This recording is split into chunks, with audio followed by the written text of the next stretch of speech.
Jorge Sedano on the sidelines tonight for the 76ers and the Houston Rockets. Friday's NBA on ESPN coverage begins at 8 in Houston. James Harden and the Rockets host Jimmy Butler and the Sixers. Mark Jones calls the action with Doris Burke, Jorge Sedano reporting throughout the game. And the second game of the doubleheader tonight on ESPN, Jokic and the Nuggets, Kevin Durant and Golden State. And that's with Mike Breen and Jeff Van Gundy. You can also hear Jorge Sedano, a regular contributor on ESPN TV shows like The Jump, Sports Center, and more, along with being the host of The Sedano Show on ESPN Radio in L.A. That's tonight. Ben Simmons is questionable tonight. He did not shoot around. He's got a little stomach bug going on out there. No Joel Embiid, no Boban as well. And Jorge Sedano joins us now here on the Sports Bash. Any Ben Simmons sightings recently? I know he wasn't at the shoot around. Is he feeling any better, do you know? Not to my knowledge, Mike, and thank you for having me on. I noticed very quickly that he wasn't out there on the floor, and I had asked Brett if he was out there actually today, and then that's when he kind of mentioned to me, no, he's got a stomach bug or a stomach illness, and that's when I tweeted. I got further clarification from the PR staff, and he has gastroenteritis, yes, if we want to be specific. So he is questionable for tonight, as far as I know. No update yet. Yeah, I feel like he's had that a couple of times. The Sixers have had that kind of going around this year. But no Joel Embiid either. And there was some talk that he might join the team in Houston. Have you seen a 7'2" man walking around at all? No, he's not here. He's been working out in Philly, and Brett Brown basically told me that he's been coming along, but still no timetable yet on his return. So they'll play Sunday in Indiana. Now, Embiid had said the other day that, hey, I'll be playing kind of throughout next week. So we'll see Sunday because that would actually be more than a week because that was on Saturday. But where is this team without Joel Embiid? I mean, this team seems to be okay at times. I mean, they've won recently without Embiid, but they had the bad loss the other night. And I don't know that you pay attention to sports talk radio here all the time, but when the Sixers lose, it is fire the coach and everybody has to change and everything needs to change. There's too much talent here to be losing to the Bulls. Yeah, look, man, that's basically every town, okay? The coach is always the marked man in every single town, regardless of the sport.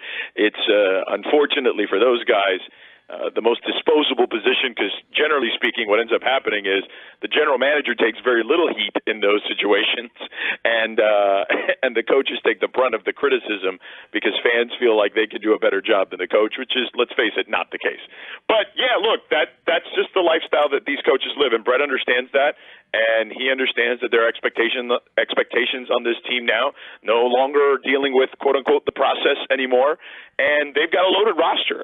Now, it's a front-loaded roster. I don't know if it's the best roster in the Eastern Conference. I think it's the best starting five in the Eastern Conference.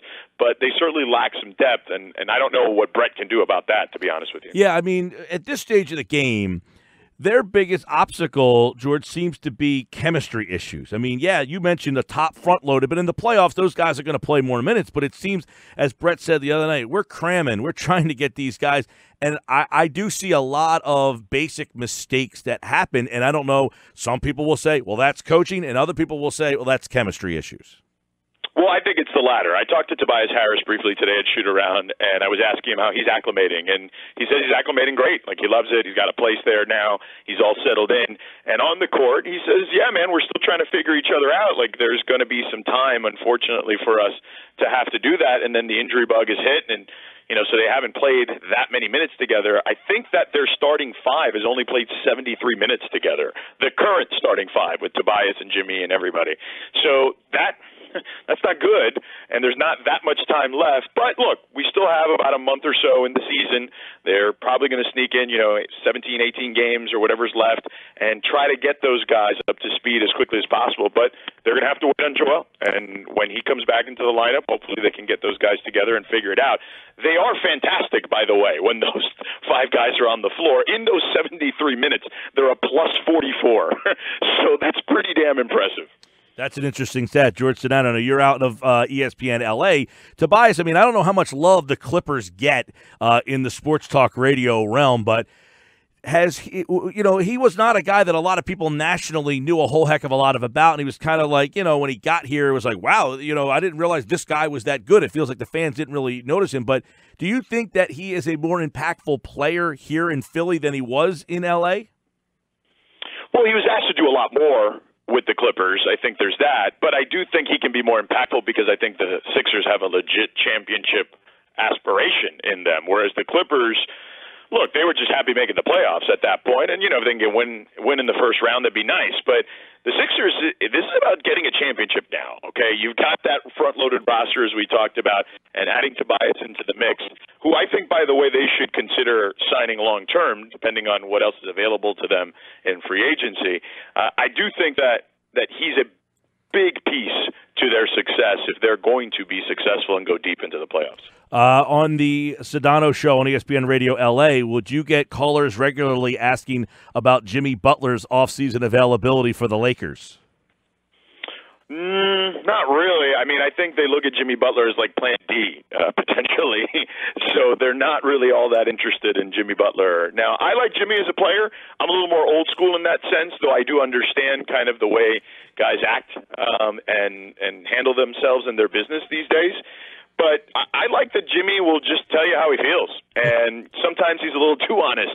But I dig that, man. Like, I'm good. Like, I grew up in this business, in the NBA at least, covering Pat Riley, who, let's face it, he ran a tight ship, and he always told you what was on his mind. So those type of players, I think, are the guys that I've been used to kind of covering in my tenure in the NBA, especially early on, because there were a lot of those guys that attached themselves to Pat Riley.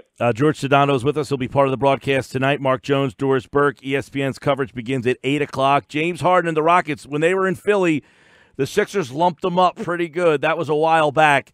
This Rocket team seems to have turned the corner a little bit, and I guess do you look at them now as the biggest threat to Golden State in the West? Yeah, absolutely. I mean, their thing was always just get healthy, and if they can get healthy and get some sort of camaraderie and chemistry, then they would be in that conversation, and here they are. Chris Paul is training with a group of guys that are just fantastic. They resuscitated Dwayne Wade's career in 2008 and beyond. They resuscitated LeBron James's career in 2014 when he had that back injury and he was out for several weeks. The guys that Chris Paul is working with now are unbelievable, and they're basically the trainers to the stars now, not just in the NBA, in the NFL too, in a lot of cases. So these guys are tremendous, and I always figured that if Chris linked up with those guys, once he told me, because I was here a couple weeks ago to do a game, and he had told me that he had linked up with those guys, and I thought to myself, if those guys can't fix Chris, nobody's going to be able to fix Chris. And boy, have they fixed Chris, because he looks fantastic the last couple weeks. Yeah, he definitely looks like he's got a little extra jump in his step there. When Chris Paul's going, they're very good. And, a lot of people, do you feel that the Warriors can be had? Like, that is there something that you feel like, maybe there's something lacking this year? Might be the year. Is this the year that finally the Warriors can be taken down? I think they look vulnerable, Mike. I'm not saying that I would bet on it, but I do think that they've created some really bad habits, particularly on defense. And the insertion of Boogie Cousins, even though everyone just assumed it would be great, has not been great. Again, particularly on defense. I think the last time I checked, they were ranked 21st in defensive efficiency. That's not a good stat for any defending champion.